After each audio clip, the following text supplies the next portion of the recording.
Yeah. You gotta work. You gotta work, grind, shine, it's mine. Gotta show everybody it's my time. Getting here, you gotta work, grind, shine. Never mind who talking down, cause they lying. Don't talk, you gotta work. Let the conversation begin. This is Let's Talk with your host, Carl Lee. Welcome, ladies and gentlemen. I'm Carl Lee, and I'm your host of Let's Talk. Let's Talk is a deep dive into sports, culture, and social issues and how they connect and shape today's society. If you want to get in contact with us, you can email us at letstalkcarllee@gmail.com, letstalkcarllee@gmail.com. If you want to text, you can text me at 409-422-7539, 409-422-7539. All right, let's talk. Let me start by saying this is probably, and I hate to include Hollis into this, but I will. This might be the most distinguished group of gentlemen that I've had in the room. I am clearly, not to say everybody else didn't play athletics, but I am the athlete in the room with this distinguished gentlemen and politicians and administrators. So it's going to be hard for me today, I think, to be able to make a point. Because there are going to be people in the room smarter than me. That's not counting Hollis, though. I think me and him can fight something. All right. Gentlemen, I need everybody to kind of introduce, and it's all the good stuff. Tell us all the good stuff about yourself. Don't worry about Hollis. Everybody already knows Hollis. So either one of you gentlemen, give us your name and tell us a little bit about what you do. Hi, I'm Bryce Casto. I'm the athletics director at South Charleston High School. I've been in the education field for over 40 years now, and had a couple opportunities to work with our host at West Virginia State and also at South Charleston High School, and just as a friend of many years. So it's good to be with you, Carl. Thank you. And West Virginia State University Hall of Famer too. Oh yes. So you got to give all those props out of there. We're looking for all the props. All right, Sean. Yes, sir. Sean Hornbuckle, financial advisor by trade. Also serve in our state legislature. I'm the minority leader pro tem. And been around for a good while now, very active in our community on the sports scene. Just recently, last weekend, 2 weekends ago, won the Big Shots Nationals for the Platinum Division, 16U of my AAU team. Yeah. And so helping those boys to get some interest and offers. It's just been a really good summer for us. All right. So let's talk. We've had shows about the transfer. We had a show about transitioning from high school to college and the challenge that requires. What I want to hit on today is the political side of this transfer. Because to me, there's certain things where politics it doesn't fit. We don't need politics in the sports. Sports is what it is. It's life lessons for kids. It's all of those kinds of things.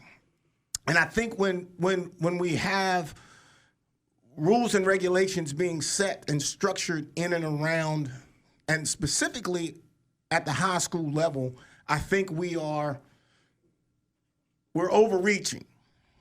And I know that Hollis he's going to have some sides to this. It's going to be about where he feels that there is a place.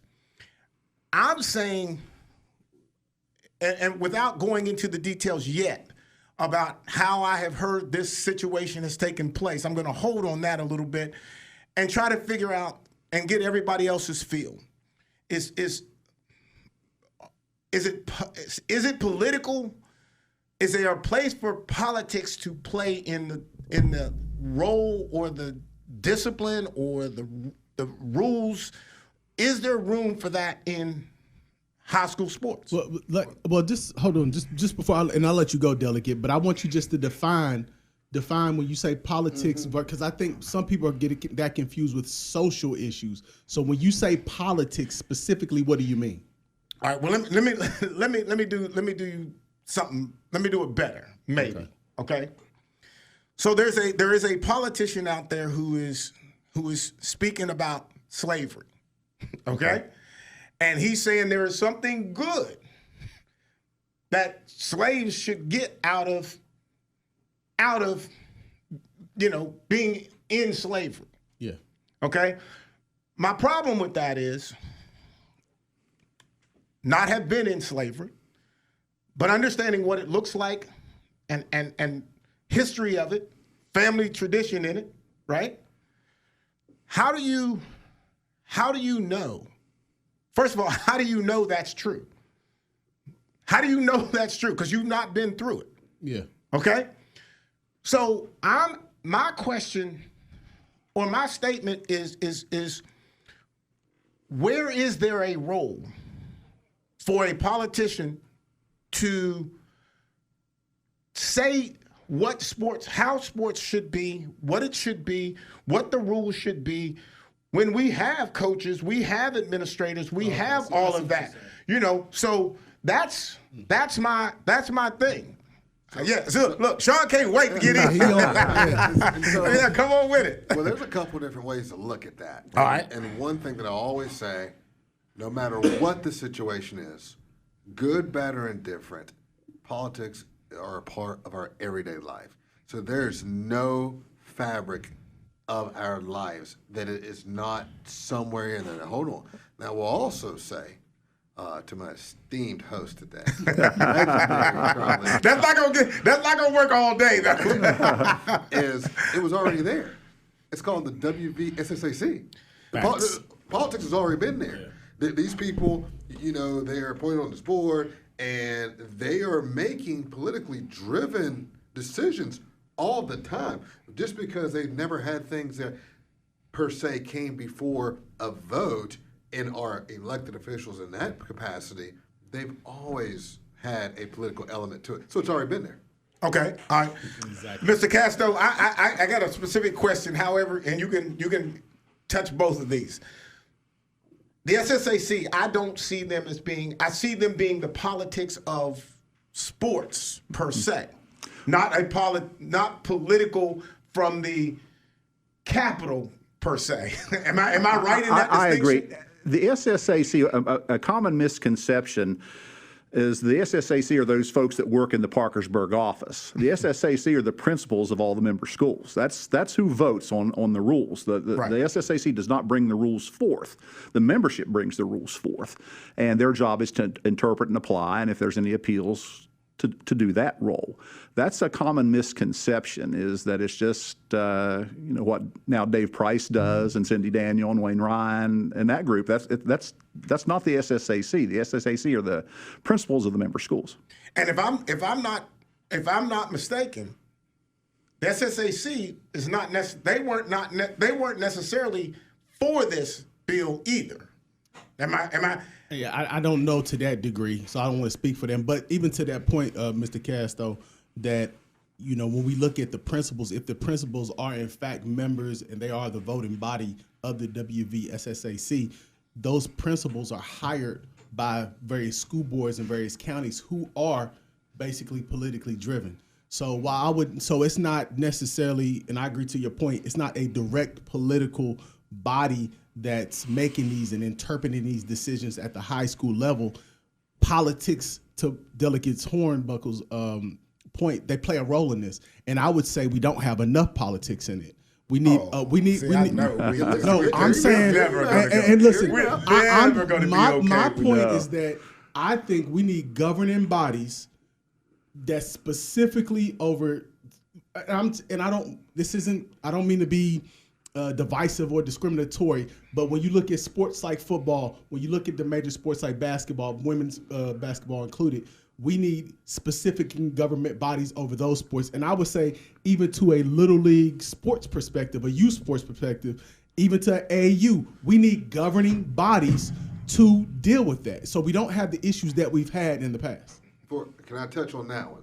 I'm sorry, Carl. No, you don't. To that point, for the past 3 years, I have been working feverishly with our Athletic Trainers Association trying to help with protocols for not just our WVSSAC governed sports, high school and middle school, but also for our youth leagues on getting AEDs in the school, getting these youth leagues, we'll say go football, that might not have the resources, all right, and the information available to keep these kids safe. So it is upon us to help put something forward, which I have not been successful yet, okay, but to put something forward to keep kids safe. So big piggybacking off of Hollis's, I think Y'all too close already. I think within reason, it shouldn't be overreach, but there is an appropriate place for people that know what they're talking about, all right, within that realm of politics to be able to help serve our constituents.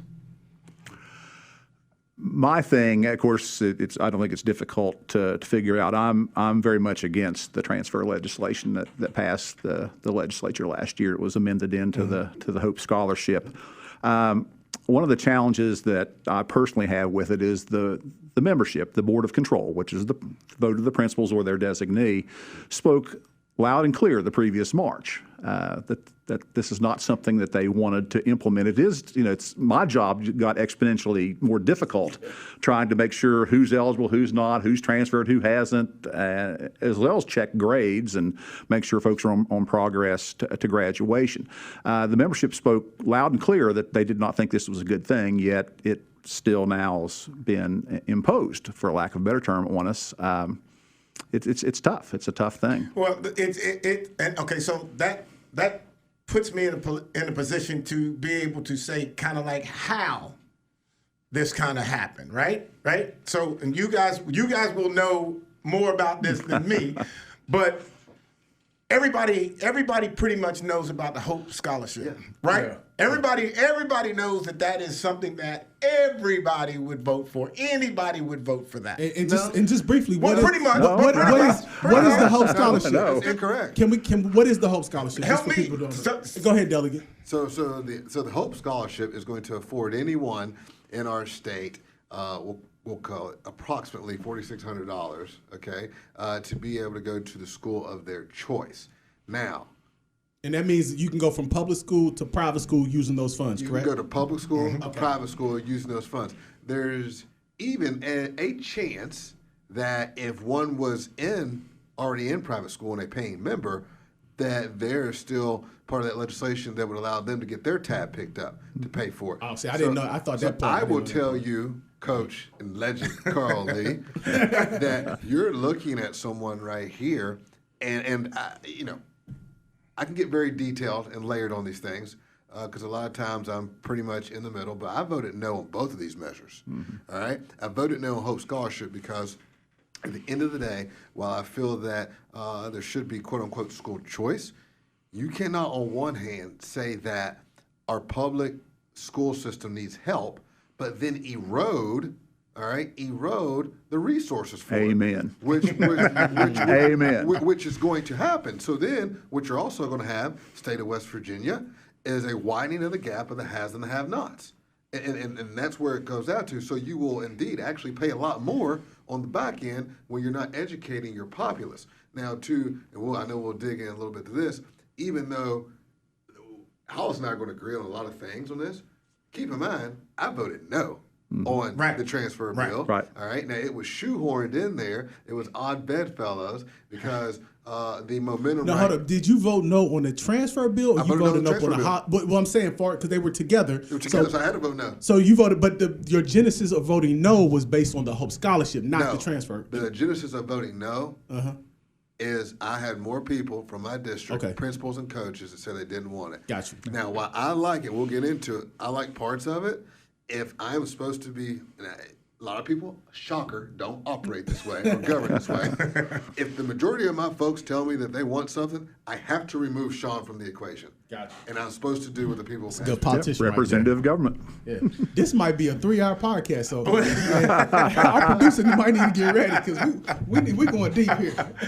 Okay, so, but again, because of the fact that people did enjoy the Hope Scholarship,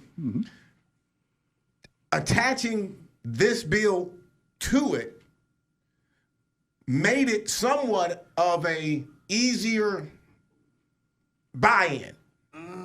Because they essentially go together, correct? No. Well, no. They don't go together. They don't go together. I would say this: easier buy-in from whose perspective are you talking? I'm saying from it opens the constituent door or to a politician. No, I'm talking about to me as a parent who's got a kid who wants to be able to move my kid wherever it's what's best for my kid. Now Hollis believes that kid doesn't like where he's at. He ought to have the opportunity, the family ought to have the opportunity to move, okay? Which sounds on its face fair, okay? There has to be some kind of rules. Okay, so there were 76 athletes in football leave, transfer. That's throughout the state? That's 3 counties. 3 counties. That's 3 counties. That's 3 counties. Kanawha, Putnam, and Cabell. Y'all had a lot of them. So they went from 76. one school to the other. Yes. Okay. 46. He lost a bunch. 46 in Kanawha County. Now. So hold on. Wait a minute. Did they transfer out of Kanawha County or did they transfer just different schools? Does it matter? I'm just asking. Both. Just for clarity. Both. Yeah, Okay, both. gotcha. Okay. Yeah, Just for clarity. we've actually, out of the school, the schools that have been hit hardest. This would be, of course, our school, St. Albans, Capitol High School, and are the ones that have really had issues with this. Now, and Riverside's another one. Matter of fact, if I had to say who's been hurt the worst, it's probably been Riverside with the transfers. And again, the extracurricular follows the curricular. And I like that. and so that's I don't want to blur that. These folks are in school to learn and become educated. And the extracurriculars in addition to that. And of course you have the co-curricular, which goes in there too. So you want a good mesh, and I'm all about and I never wanted somebody as a part of when I was coaching my program if they didn't want to be there. That's just part of it. It's a fine line. It's a fine line. And also, when you have folks hopping county lines, I don't know how taxpayers, say in Putnam County, feel about educating a Kanawha County youth and paying that bill. It's complex. And again, the most important thing we can do is educate our youth and provide opportunity. The fact that sports is an extra. It's extra, right? No, it's not. That's okay. You said we can interrupt. What are you saying? Carl Lee, Coach Carl Lee, and Hollis Lewis was in high school to play football. Whatever happened educationally, that was the icing on the cake. Let me confess. Yeah. Let me confess. And then we got it later. What I know. Sometimes you have to learn a lesson, and then when you learn a lesson, then you go back and you teach that lesson. Mm-hmm. That's a bar too. I like that, Coach Lee. I like that, Coach Lee. I am the epitome. Write that down. I am the epitome of, and I've said this 1,000 times. Yeah. I am the epitome of the athlete who was like, okay, school, I'll do that in my spare time. I'm about football, okay? And my freshman year too, by the way. By the way. But I had to get on track, because my freshman year in college, I'm 1.7 or 8, and I'm starting as a freshman, and I got a little accolades. I'm thinking like, hey, I'm on my way to Sunday. Sonny Randall's like, son, you'll be in study hall the rest of your time at Marshall University, and I was because of that. Now, when I look back, 2 things. I don't know at this point if we have kids who even think that way. But if they do, I don't know if they work hard enough to put themselves in that position. And that's a great point, because I just want to clear it up. I'm pro education 100%, but I'm also pro getting however we can get those kids involved, however we can keep them in school, whether it's band, sports, whatever. I want them in school. Yeah. Yes. So whatever that draw is, then we can a hook with the school. If you have a hook and invested in the school, your chance of retention and progress towards graduation is exponentially greater. Yes. And that's the key. Find something you're invested in at the school, and athletics certainly is a tool to that means. Teachers, even back in the day when it was junior high, teachers who knew my mom and dad, like they could tell I was nothing but athletics, and I walk into Miss Berry's room and she first thing she does is get a chair and come up right beside my desk. Because she knew I wasn't interested. Look, I'm waiting till after school so I can go to practice. Because that's all that mattered. But the critical piece for me, looking back and understanding what sports truly is, it is about teamwork. It is about understanding how to work with somebody. It teaches you to work together with somebody when you are at a job. Yeah. My biggest key component to me when I coached you at State was what? Be on time. Yes. Don't be late. Mm-hmm. Simple message, right? But these kids don't get it. Yeah. And what we're allowing them to do is the freedom to jump.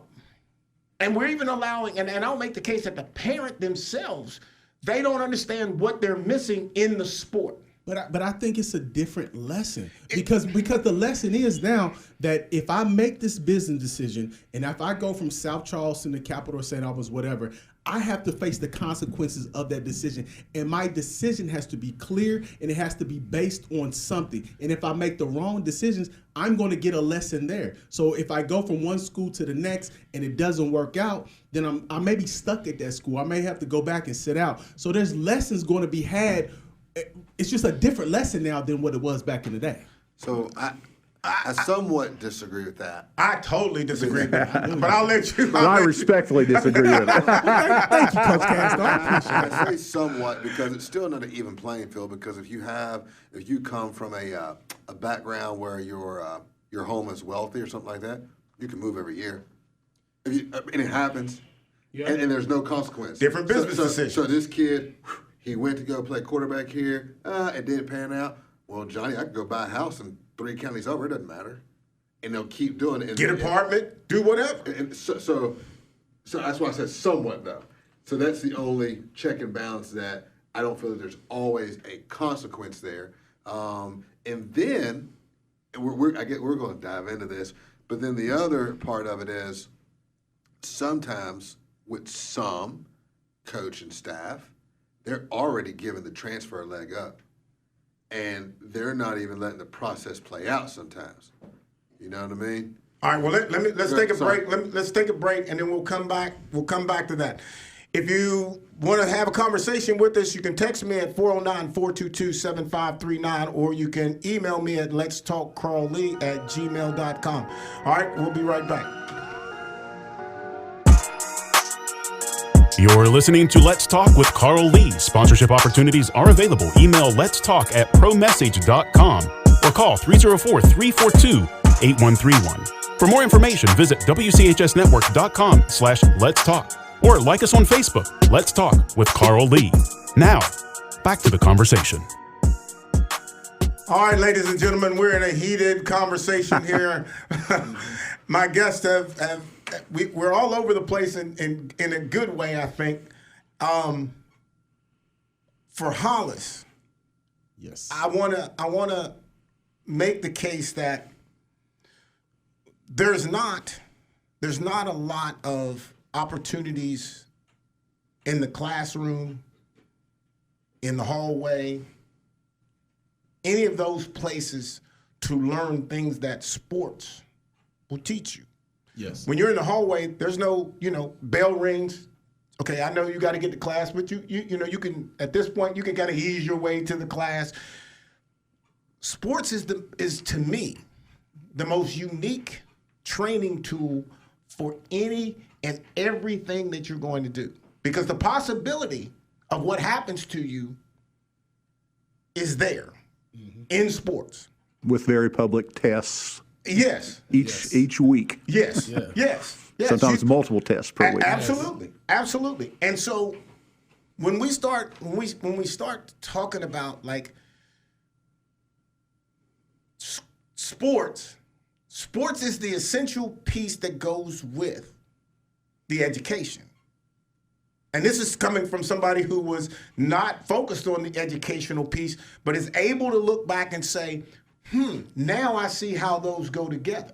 Yeah, they're hand in hand. You can't do one without the other because you know what? The chances of you being disciplined, see the discipline you get in sports, you may not, you can carry that over into the classroom. And vice versa. And vice versa. Vice versa. Because there are plenty of athletes that aren't necessarily great athletes, but are good in school, and you can count on them. They may not be the starter, but you can count on them. There was a host of ones who stayed at South Charleston High School when I was there. Yeah. And you could see who they were. Then you look at some of the ones, and I'm just making this case. The other ones, you could see there's some challenges that they had socially. And I don't want to be on a team that's not winning. You know, I don't even care if I'm starting. I don't want to be on a team that's not winning. Winning is important. It's a big deal. But I always make the case that winning can't be everything. I agree. It can't be everything. Agree completely. Yeah. But it's hard. It is hard to maintain athletes. It's hard to maintain players' attention when you are not winning.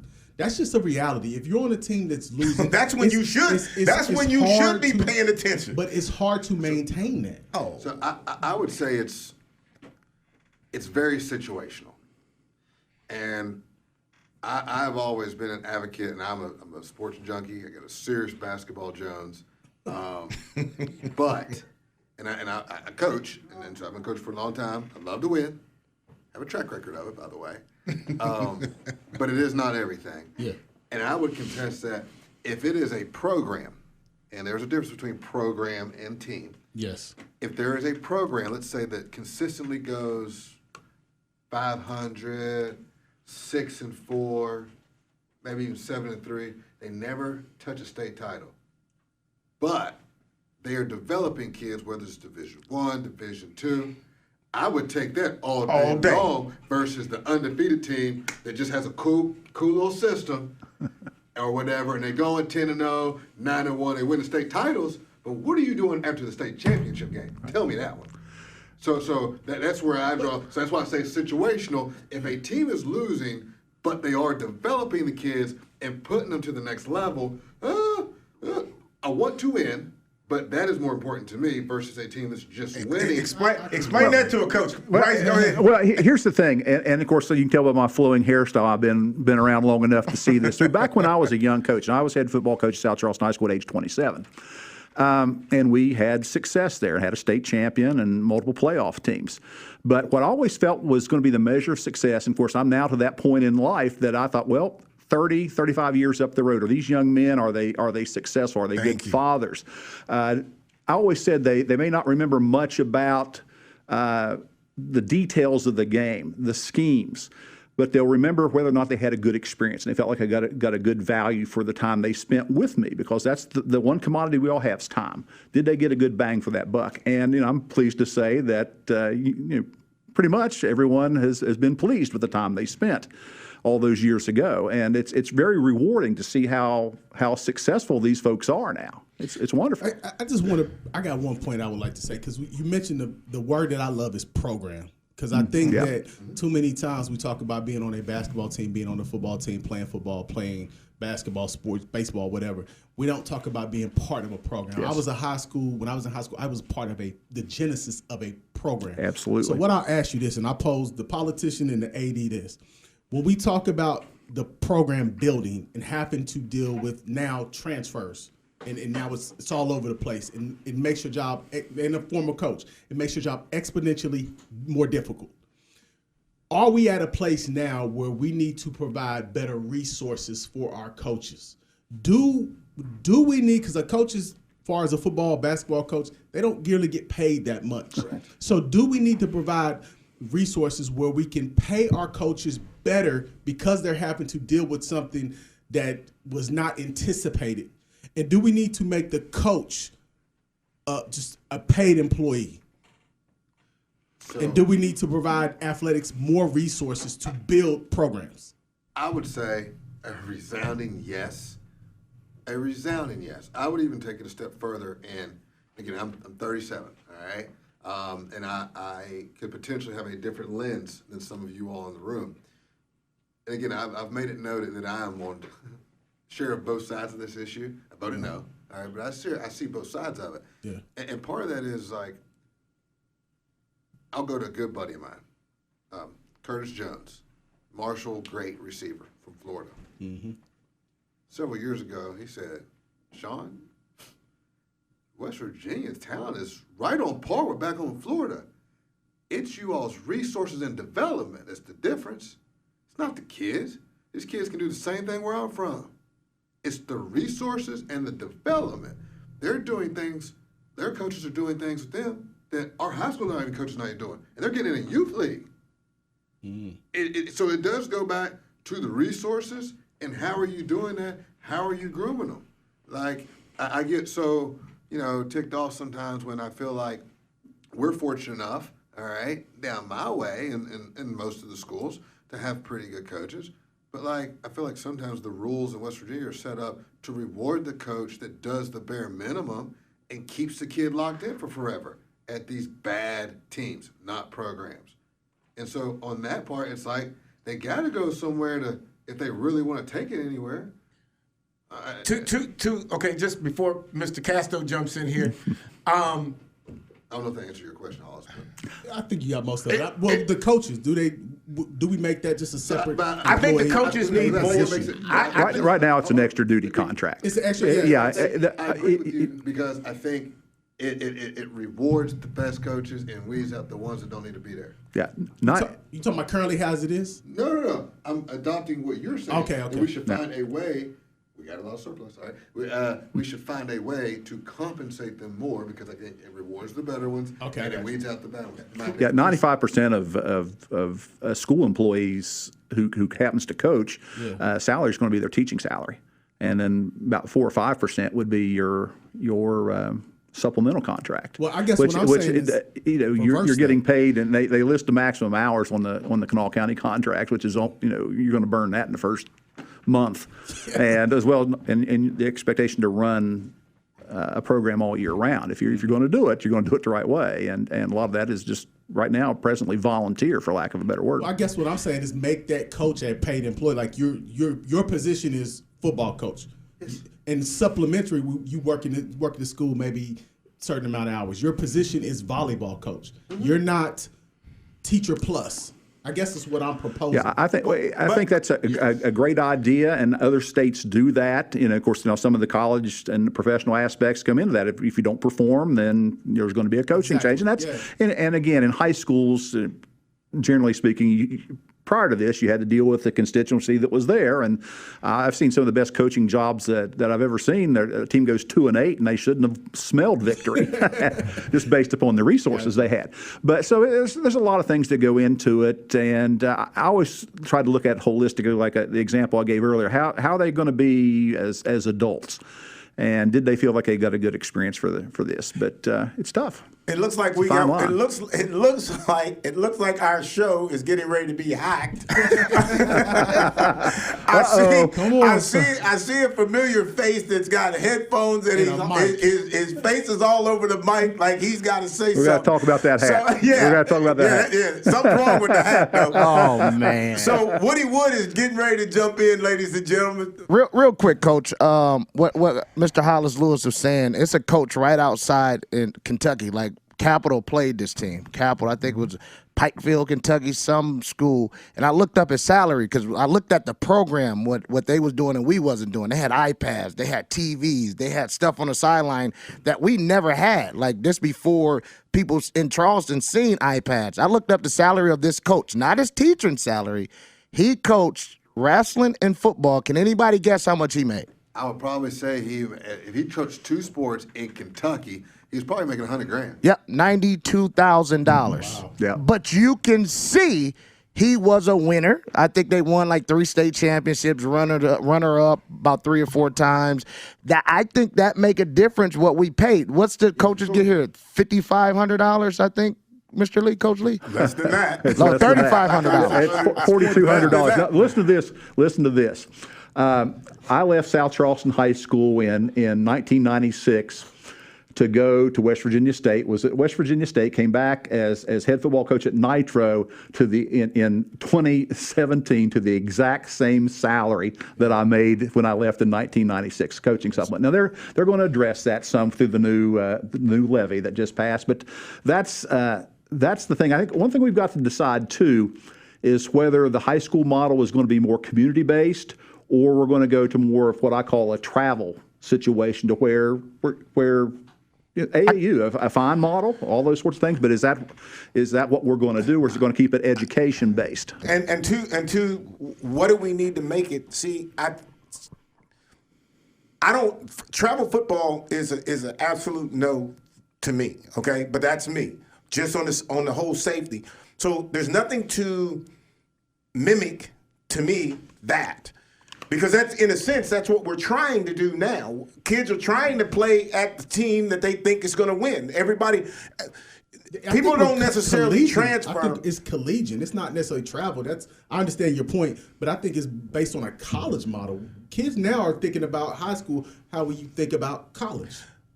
So well, I think it's based on that. Well, okay, so here's the thing. Here's the difference, though. In college, the dude that's the star, if he jumps into the portal, guaranteed he's going somewhere and he's getting a deal. Yeah, he getting money. Yeah, 100%. The dude who's not playing, he can get in the portal all day long. He's got to come down. You can't jump into the portal from Fairmont thinking that you're going to go to Alabama. that just ain't going to happen. So my problem with the high school quote model is it is community. It should be community based. It should be about that. When you get to college, do you? When you get to the pros, do. But you got more freedom in high school than you got in the pros. So if I can somebody make sense to me how you can have more freedom in high school football to go wherever you want and you don't have it in the pros? So I would say How is that different? It's a game. Dollars in the pros. You send me to Siberia. I can make more money if I go to another team. But I can't go until the contract. That's a false equivalent. I would say this. I want to say two things. I want to touch on what you just said and circle back to something you said earlier. While I was against this in its current form, I would have to disagree with you and say it's not easier because technically you have one free move. So we're just seeing the beginning of this because this rule just got enacted. But technically, these kids have one free move right now. But isn't it two? I think it's two. They can go to a school, then come back. No, it's two. That's gone. Well, I'm saying we received guidance this afternoon on that issue. I'm saying based out of middle school. One transfer. Hold on. I'm saying based out of middle school. Coming out of middle school, if I'm at Huntington Middle and I'm supposed to go to Huntington High, I can go to Cabell Midland. And then if I don't like Cabell Midland, then I get the one free. I think that's gone with this new emergency rule that was put in. So the middle school to middle school to high school rules. So the way it works. That's if you go between 8th and 9th grade, that's your one. That's right your there. one. Okay, that's your one. Anything 9 through 12. We received some guidance on that this afternoon. But that I haven't wasn't seen the new case before, though, No, right? there was and my son was one. He went district for South Charleston, went to Nitro for essentially baseball. That's who he played travel ball with, and so he went to Nitro. But we told Zach, that if you go, you're not going to exercise the transfer back. If you go, you go. And he did, and he coaches now. So that's it worked out for him. But it's but just to clarify, so if I'm in middle school and I'm supposed to go to Huntington High and I go to Cabell Midland, I've exercised my whole scholarship transfer rule. That's your one. So I can't go back to if I want to go from Cabell to Spring Valley. I can't transfer there. While I haven't seen the new rule book yet, we received guidance today from the SSAC that says it's one in all capital letters, one transfer. However, I do see. So one while in high school. Hold on. Both of you all are right, but I think it's the terminology. So the way that I interpret it, Mr. Terry, you like that wood. You're on the wrong blue, but we'll forgive you. Oh God! And if you're trying to get in, you better get in because there's no way to get in unless you jump in. I'm listening. That ninth grade year, the way that I understand, that ninth grade year would not technically be a transfer. That's what I'm That's thinking. what it is. That's what I Yeah. It thought. would not technically. That's not technically a transfer. You select the school in the county that you're going to. All right. Now, after that, you're allowed one. That's the way So I that's would two. once you're in high school. Yeah. Yeah, So yeah, but that's the way I two. would inter- the way that Yeah, I I'm interpret with Woody. That's 2 to me, though. And that's what- but that's the way what I that I thought. interpret it, that's not a transfer because that's your freshman year. You get to choose. But the But you're in feeder the school. county. You're yeah. in the county. because you never changed school, so it's not a transfer. Yeah, I understand. It's You- not, But it's, the feeder it's school- technically Change to high not a school. transfer. It's not. If but I'm it at is a if I'm at transfer. South Charleston Middle, my feeder school It's South is South Charleston Charleston High. High School. Where did you go to high school at? South Charleston High. Oh, so you're No, no, 8th grade. no. You were in high No, school? no. Where did you I'm go to- just saying. Coach. No, listen. Where did you go to high school at? Nowhere. You haven't been to high school yet. But when I go to the feeder school. When You're supposed to go. Supposed to go. You establish that. That's not a transfer. But he went to Capital, Mr. So Hornbuckle. You cannot- basically, you what you're cannot saying is transfer that from middle school to high from school. middle It's school to impossible. high school, that's not technically The a way I transfer. interpret it. Okay. I'm trying to pull it up, and my internet's not working Yeah, in yeah, here. yeah. But as I recall from what it said today and the guidance we have, that it's if you go in 9th grade, that's your school. That's it. That's your one. that would That's be your next. one if you're out of district. I didn't read it like that. That- Sounds that's- like some ding ding ding litigation coming. Yeah, I didn't read. Well, 'cause nobody's gonna be happy but with the that. The thing is, I thought the transfer stated that once you get one transfer while you were in high high school. Yeah, that's Here it that's is. the way- This area uses his one-time to high school outside of his attendance area uses his one-time transfer in this instance. So that's, no. Listen. Clarified it, man. Listen. We're very nuanced here on this show. It says outside attendance zone. So to me, the attendance zone is the county in that first year. Might be right.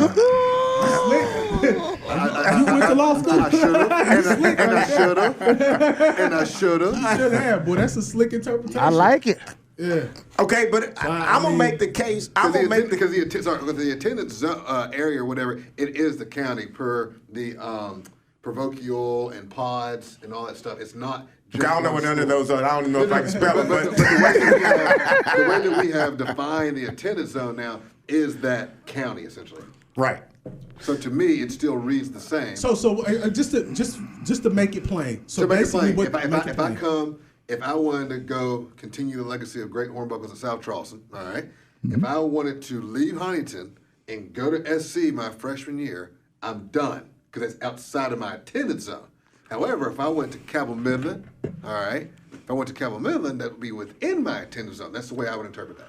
I know, I just can speak from Kanawha County Schools. Let's say if Hollis comes to our school and wants to enroll, they have a program where they'll put your address. You have all your attendance documents that come. They put that in, and they'll verify which attendance zone you're in, whether it be our school or if it's George Washington or somewhere. There's a way of doing it. I don't know that that's a county thing at this point. I know. Prior to this legislation, of course, and you're correct. There's going to be litigation. There's no question. And again, it's about it. Yeah, it's going to be difficult to say what's going to happen here. It's Can I say this? And Chuck Landon wrote about this just the other day in the paper about loyalty. All the rules and regulations, all of those all mean something, and their interpretations. We're trying to interpret what does that actually mean. But at the core of this, the simplicity of this, isn't it like South Charleston's my place? The simplicity is gone, Coach. And I think again, But wait a minute. Okay, it's gone. 100% it's gone. Yeah. Okay, 100% it's gone. Now I'm gonna use this example for you to kind of help you try to figure that out. Okay, and see if this makes any sense to you. We say football has changed, right? It's changed. All this It kind of definitely stuff, right? is. So, It's and changed. everybody would agree to say that, Yes. oh, okay, it's changed, right? It's changed. It's changed. But at its core, the game itself is the same. I would argue that no. No, you won't. No, you got I no think the argument. collision is the collision aspect's what makes it. We've spread the field. I could make a case, and again, you could. back in the day, when things weren't as pass-centric as they are now, we ran the Houston Veer, and it was a triple option, and we read it. It looked like we had two plays. We had like 4 different versions of the option, and it became. I could make a case we're still putting folks in space. Mm-hmm. The big play came off the pitch. We're still making folks defend field zones. We're passing the ball backwards. Okay. And the clock ran different. It's a different era. We huddled after every play. We used it as we were hyper aggressive on defense, very conservative on offense. That's how we played, and with some success. But we were still making you defend field zones, just like the RPOs. Yeah, I mean, all these. There's new terminology. There's new sets. There's new this. But at the core, the game itself is the same. It's not changed. Totally. It's people have changed. No. What they want from the game has changed. Because what you knew, and I have said this before, and I'll give Steve Miller his due, Jack Matheny even his due, guys who played in front of me. I know I have to outwork them. But there's a reality. I'm not in the 10th grade, I'm not as good as they are now. Now, for me to say that, knowing where I wanted to go, that's just being sensible. We're not being sensible with the athlete. The athlete is not okay looking at I'm coming in now. I'm coming in the 9th grade.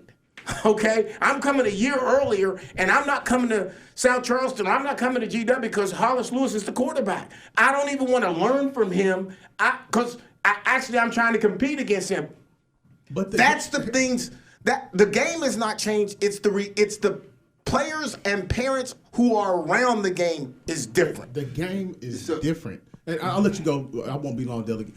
The game, the game has changed. What I'm saying is this: even when I was playing high school football in the mid-'90s, started playing football in the late 80s, there was a healthy fear walking onto that field because you knew it was collision. That's what I'm saying. Football is not a contact sport. It was a collision sport. So you knew that it was banging every day in practice.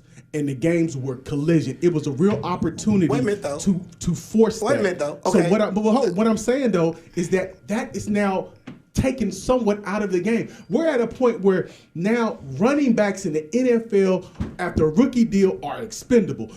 They don't care if you're Derrick Henry, Saquon Barkley. That's almost out of the game. They'll grab one. So the nature of the game is different now. So we can't imply old rules to a new game. Oh, I'm good with that. We can't because it's a different game. But the key component that makes the game different is the game has to be safer. We have to make the game safer.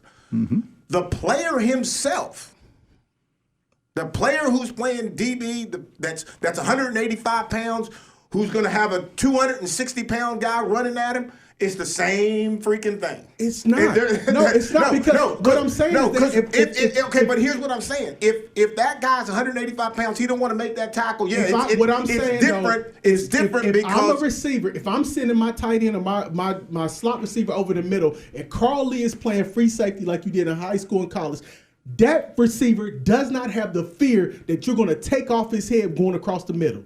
This is a different He's thinking game. Wrong. But no, because if you do, that's what you're gonna do. You're out of the game. So you can't even. I can hit him different now. I can hit him different. I don't have to go through his head. It's a different hit. Well, I can take those hits. They've made the game safer. The game has changed. There's no question about it. Look, I'm sorry.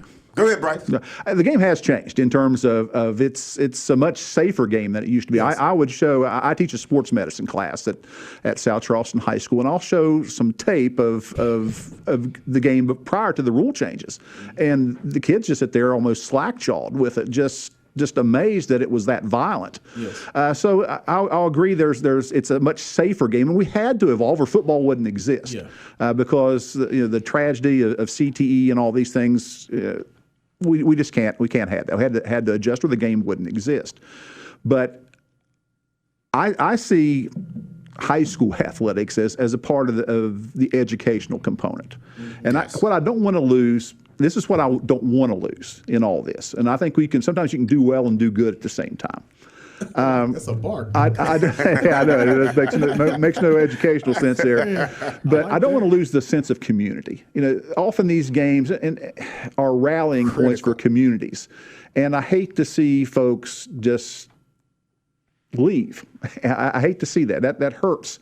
And I know you've got to give. I think this will evolve. I truly do. I think this is going to evolve into something more sensible than where we are right now. This has been a really unique summer, not only for our school but for a lot of schools in the area. And we've gained transfers too. But it's just. I think it's got to evolve. I'd like to see a little more common sense. The importance of, you can follow this. The issue that I have at this point with I'm going to say with the athlete is the athlete. If you're playing the game, you have to understand what the game is. Like play soccer, but if you're going to play football, there is a sense of physicality in it. Okay. And if you are trying to do something in it, okay, then that's part of it. But you're even if you're not playing, you are a part of an organization. You're part of a school. And again, if you don't like team, all of those things that means some form of team, you're a part of that. And you're in and my argument, and I agree with Chuck Landon in his article, it is about loyalty. And I get it, because here's what I'm saying. And you're shaking your head, Hollis, and because you get it, because you're saying it isn't about loyalty. And I'm saying there's your problem. I'm not saying that it's not about loyalty. There is your problem. I'm saying it's the reality that we're living in. And it may be the reality, but we should be able to. Soccer is a problem for football. Because some of our best athletes are playing that now. Because of the nature of football. It is. But athletes are making different decisions. So I don't think we can say just loyalty flat out. They're making different. They don't understand. First of all, they don't understand loyalty. Go ahead, Delegate. I'm sorry. Go ahead. Why you won't cut me? Some respect to the game. Because I got skipped over twice, Coach. He got about one more show, Woody. He got about one more show. I'll take that for you, Hollis. I'll take that for you. You're a gentleman and a scholar. Thank you. I'm going to try to touch on a couple of these points. One. You got a notepad. See, I already know we got some information coming. All right. Well, one with Hollis, I would have to disagree with your assertion that talking about the game being so different than the kids. You were a really, really good football player. You were a really, really good football player. And to be a really good football player at the high school, college, or pro level, you got to be a little bit different up top. I mean, you really do. All right. And you couple that now with you're wildly educated. So you're thinking that I know the rules, they can't do that to me, so I'm going to think differently. If I would tell you how many alligator arms I seen last year, they are thinking about it. And that's a valid point. I've seen so many. I'm a big Highlander guy. We the best, all right? But I still saw a lot of alligator arms, okay? So them kids is thinking about it. And your point, you're right. But he's thinking because you're thinking of it from where you are right now and how you're thinking right now. Yeah. I wrote about that. The loyalty. I don't like how we use the word loyalty so flippantly, because the loyalty to me, from my perspective, it's used in the sense of the word to just keep a kid there, like against them, like, oh, you're not being loyal. Oh, da. When we're not taking into account every situation is different. And if you are asking a kid that they're at a place to where they do not have a pathway to what they covet the most, which is playing at the next level, potentially. Maybe some kids just want to play high school sports. But whatever that is, and you're saying you just have to be loyal, and we're giving you a poo-poo sandwich. Well, that's crazy. Hold on. Well, that's crazy, too, to just use that term to coerce them to stay in that situation that is not. I don't have to use loyalty. Well, I don't have to use loyalty in that way. What loyalty is something that I knew already when I walked into South Charleston High School. I knew loyalty because I came through youth football in South Charleston. I played middle school or junior high in South Charleston, and I played for South Charleston High School. So loyalty is something. It's not something. I'm not using it. Flip it. I'm using it. It is what happens when you stay somewhere and you love it. You know, I don't watch the Vikings, but I ain't gonna watch Dallas. Why am I gonna watch? If I'm gonna watch a team, no, you really are not. Let's but not start anyway, but The highest valued franchise in the world, Craig. Anyway, loyalty is something that you learn. It's something that happens as you go. It's not like you just like, okay, so Woody comes in, whispers in my ear, hey, man, how about coming to my school? And I'm like, oh, yeah, that might be cool. Bro, what are you talking about? No, I ain't leaving your school. But being transient is something you learn as well. So when you learn transit through is, a parent learns transit. You don't even know the word. It's Mr. not, Casto, I can't. It's not that simple. Give me something because I can't. I don't want to get these two. Give me something as an administrator. Hold on. It's not that simple. Wait a minute. I'm already. Ho. Hear me out, Coach. Hear me out. Ho. Crowley, let's talk. Bryce, tell me what you're talking about. You use the term loyalty. Here's where I think things have changed. It's with in the last 15, 20 years, the growth of AAU and other travel sports. So now close proximity develop a bond. This bond always close proximity develop a bond. This bond that you have with teammates with a different set of individuals. Yes. And so when you have folks you already have good feelings about speak upon these matters, then you're more likely to listen than to just a stranger. Who has the best program in the state? Football. I mean, easy. It's an easy answer. I mean, you probably Martinsburg. Yes. I lived there for 4 years, and this is what I learned about Martinsburg. I always thought they had D.C. kids. I always thought they got Virginia kids. They're kids from Biddy League football. Stay with Martinsburg. Martinsburg, I think it's North and South Middle School, Martinsburg Elementary, and they run the same offense. They run the same exact thing. And I think that's where we lost it. Now my midget league coach is gonna beat me up. It's too many of them.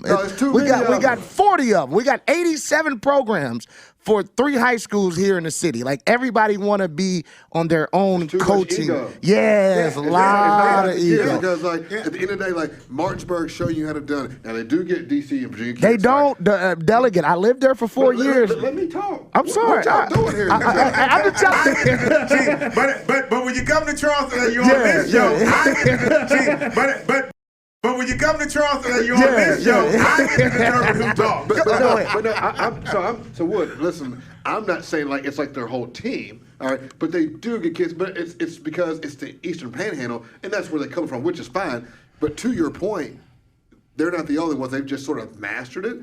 But it's the ego in the way, because these better programs, they have to have buy-in from the middle school and the youth leagues to do the same thing, and it grooms the kids. And that's what we're missing in the state, because guess what? When they get to high school, they don't have to think anymore. Right. They can just be an athlete. I've already run a variation of these things. You don't have to teach me over and stuff like that. But again, that goes with, youth league, middle school, high school, working together. And to a point, they're going to have to somewhat defer to the high school because they're top dog. But we can't forget about this part neither.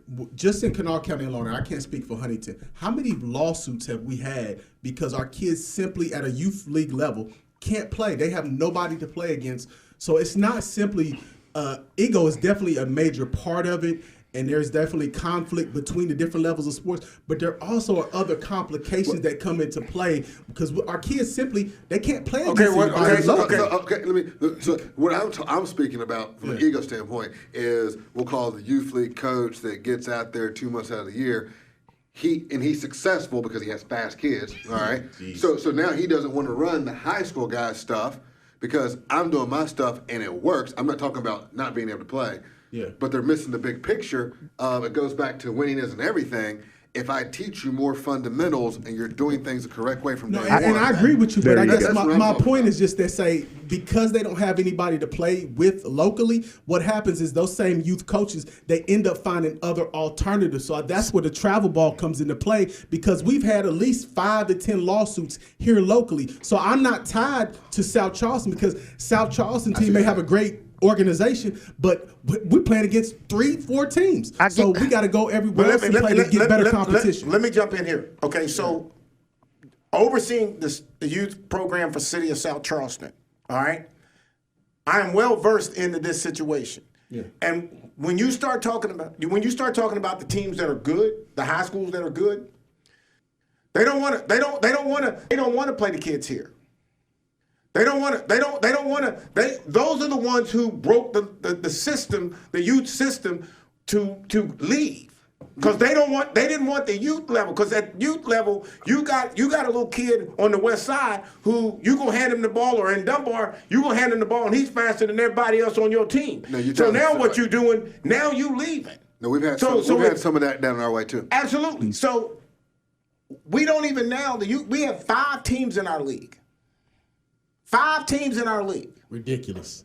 Why? Because those kids left. Not those kids, the coaches left. The coaches moved. I got a question. We can't forget about teams not wanting to play those 5 teams. Absolutely. So it's not just the coaches. So I don't want to blame it just on little league coaches. No. The kids don't know. Yeah, because there's coaches in other counties and surrounding cities and suburban areas that don't want to play those. And what's interesting, for sure, which I'm gonna go here. Oh Lord, I'm gonna go here. Are we gonna get canceled? I don't know, but I'm gonna go here. I ain't picked up my first check yet. I hear it's today. We're getting the young teams that have left and do not want to play Charleston, Dunbar, South Charleston at one time. They weren't willing to play the black teams because they could not win. For sure. And those coaches left. We came back into a league, they left again. But I think they left in the middle of the night. You know what I'm saying? I think we're missing the point, Coach. I don't know what the point we're trying to make on the youth level. This is my point.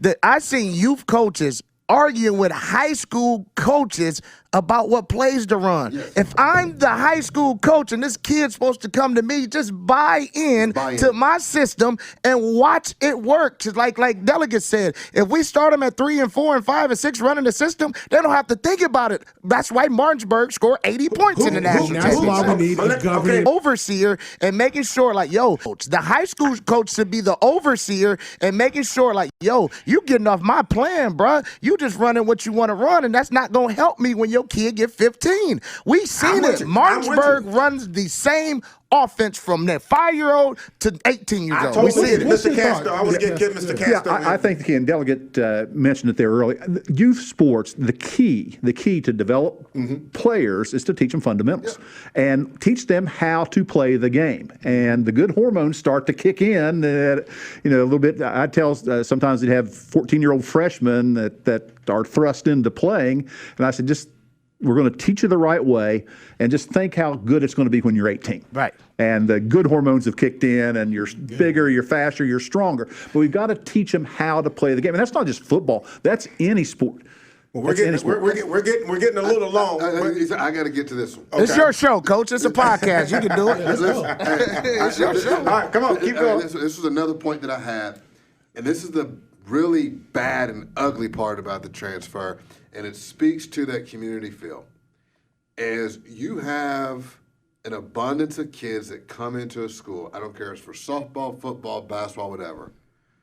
There is inherently going to be kids in that community that don't get to play anymore. There you go. Yeah, and that's the worst part of it. And there are kids that have been on my teams before in AAU that, they weren't the greatest, but I knew Johnny was going to do something bad in his idle time. And so I kept him over. And so another thing what sports is about. It's another thing why sports is important. With that, and so it also is to the kid, and I used to always tell my coaches this and people that I associate with this about we talked about hormones, don't get so enamored with the freak at 10, 11, 12 years old. Because the kid that's behind him now has an opportunity to be better. And I'm not saying he should play over him now, but if you're just so in awe of the kid that's just faster than people at this age and just stronger people, there's no fundamentals involved. Nope. All right. Now you screwed. So you screwed both kids. I used to tell him. I said you screwed the kid that's behind him because he never got any reps, and he's going to work harder than that kid. He's going to stay out of trouble. He's going to, over time, when he develops, be the better athlete. You screwed him because he didn't get any reps. And guess what? You screwed the better kid because now he never had any adversity. He never had to work for nothing. Absolutely. So now once he gets to high school and that other kid gets good and he's not getting the reps, he goes to quit. He don't know he might transfer. And so this is another thing that we have to pay attention about with that transfer thing is, are you displacing kids, all right, regardless of ability, that would be in that team or program and now are forced to sit on the sideline, and as I say, idle mind is the devil's playground. So that is one of the unintended consequences that we really have to pay attention about. High school sports in West Virginia right now are they're school-based activities. So education is going to be at the forefront of what we do, an educational component. Again, we talked about curricular and extracurricular and co-curricular earlier in the conversation. Until that model changes, you've got to look at the school-based aspect and what's best for the school and the community. I don't know. I hope some common sense comes to this. I think now there's some folks transferring just because they want to transfer because it's the popular thing to do. Hopefully a year or two, maybe with some extra fence around the issue, we'll get to where you can, as I said earlier, do well and do good at the same time. See, I don't believe we're going to have I don't have faith in that common sense approach coming because I think to Woody's point, and even the whole transfer thought, it's the genesis of it came from youth sports where kids were transient and going from team to team to team. And that's why I'm just going to advocate whether it's the AD, whether it's the coach in that community. Well, if you're talking about community-based, there has to be a governing body that's going to govern from youth sports all the way to high school sports. There has to be a governing body. Well, I don't want it to be. I don't want it to be a politician. I don't know if it's politician. It can be a city thing, whatever. But it has to be a governing body where we're going to say, to Woody's point, we're going to have the high school coach or the middle school coach oversee all these levels, and there's going to be an AD that's going to be managing all that.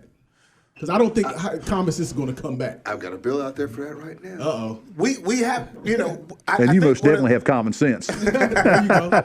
I think, when we start talking about the kids, today's kids, shame on the coach who calls a kid and says, hey, come to my school.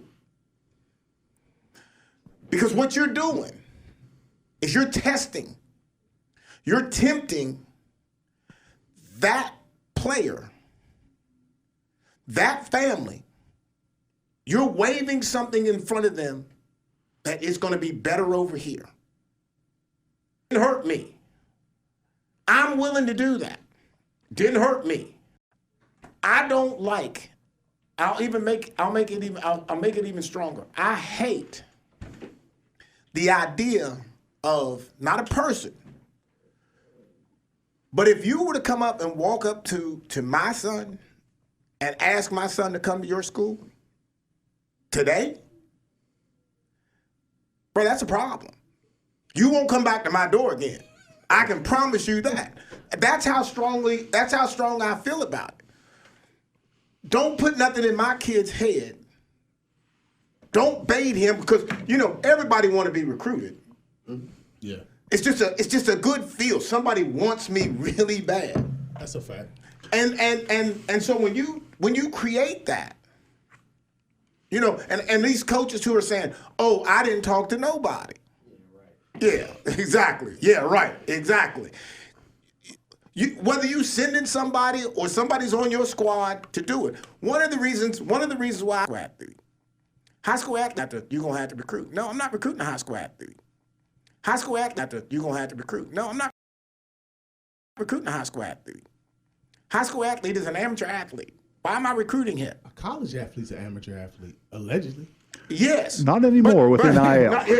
Not anymore. Was. You know, but at least I'm at a collegiate level. Yeah. A high school kid, you don't even know if he's going to make it to college.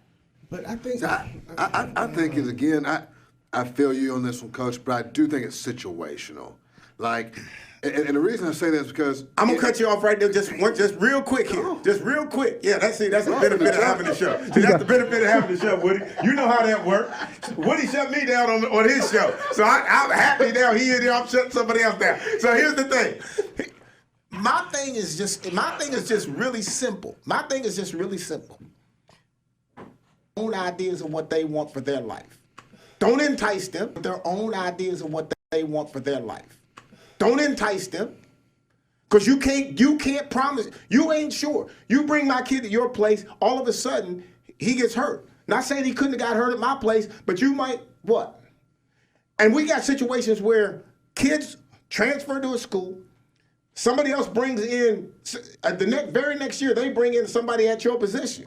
They ain't got no loyalty to you. No, for sure. They ain't got no loyalty to you. They don't. So these coaches, it's not about you that they're recruiting. They're recruiting for them. I mean, but that's everything. That's jobs. That's college sports. That's everything. People are recruiting for them. I think that's what we've got here, Hollis. I think some of this is trickled down from NIL and the transfer portal of college. You know, we've talked about it in youth. It's also coming down the other direction too. And so it's one of these things that's kind of new, and because it's new, it's sexy. You know, so we'll see where it goes. I mean, not to use it against you, Coach, but if that family has loyalty, it's a non-starter anyway. And that's the problem. We don't have it. But you can't fault somebody for not having it. But on the flip side, I can. Okay. I can. All right, but you know, and I get it to a degree. I just think everything can't be black and white. And let's just say it's a coach that, and again, I'll do the same thing I did with Hollis. Remove yourself from the situation. All right, you're a bit of a unicorn. Okay. All right. In this situation, somebody who was wildly talented and has done it at all levels. But if you remove yourself from the situation, if I'm a coach and I have a genuine interest in this kid, and I know that X high school is not getting the job done. Now, granted, I might want to win, but I'm legit like, my program, my team, whatever, can help this kid get to the next level. I mean, it's sort of, I feel like morally, that sounds so good. But I agree, because like my daughter plays lacrosse, and again, she's a student. She's not really across the secondary. But if a school came along and was really like, hey man, I'm the best coach, I can really help her, she can get a scholarship, we would have to consider that. So I don't think there's anything wrong with recruiting. Loyal to your daughter. There's nothing wrong with recruiting at this point, because this is where we're at, and we cannot be adequated in our attitudes and our attitudes. The challenge is, though, by rule, it's illegal in high school, and that's where you go back to the genesis of the question that we're discussing today.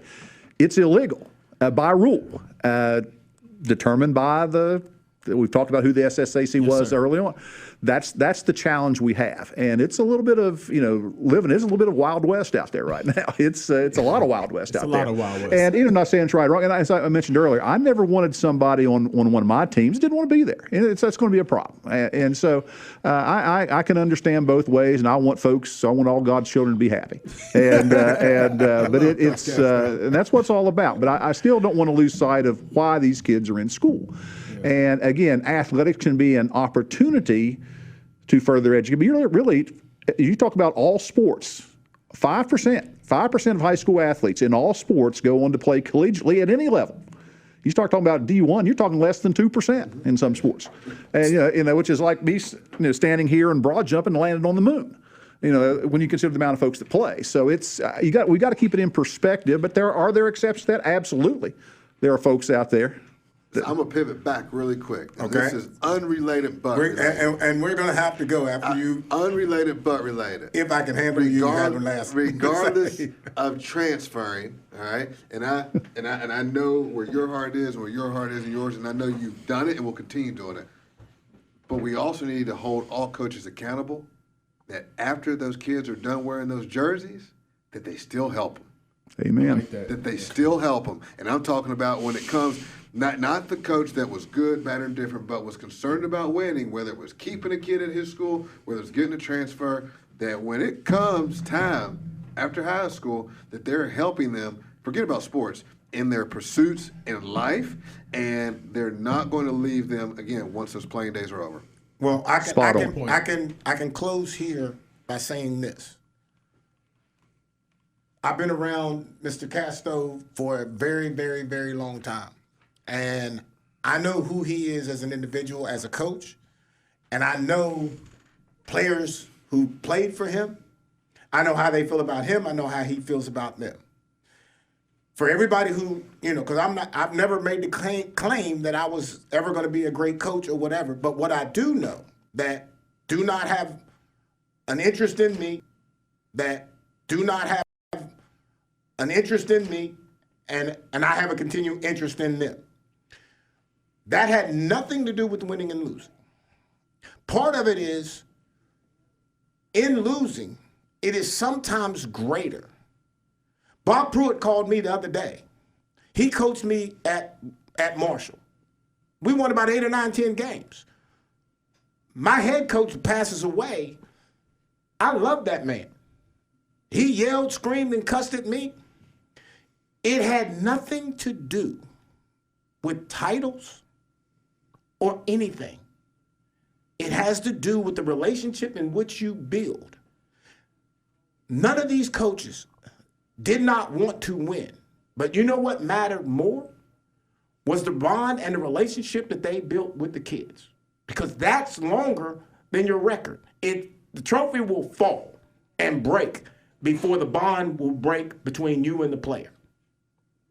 There's nothing could break this bond with me and Hollis. Nothing. And we didn't win no games. We didn't win no championship. That's the smoke and mirrors that coaches put out in front of kids. Here, this is what we chasing. We chasing the championship at Hurricane. We chasing the championship here and there. That's the sale. And what am I going to do? I'm coming to that school. Because, I want to be part of a championship. I'm going to leave a team that's not going to win. That's just smoke and mirrors. You, the coach, getting the credit. The coach is going to get that credit. And when you start talking about great coaches come with great teams. Great coaches don't come with bad teams, bad players. Those two things don't go together. But we got to go.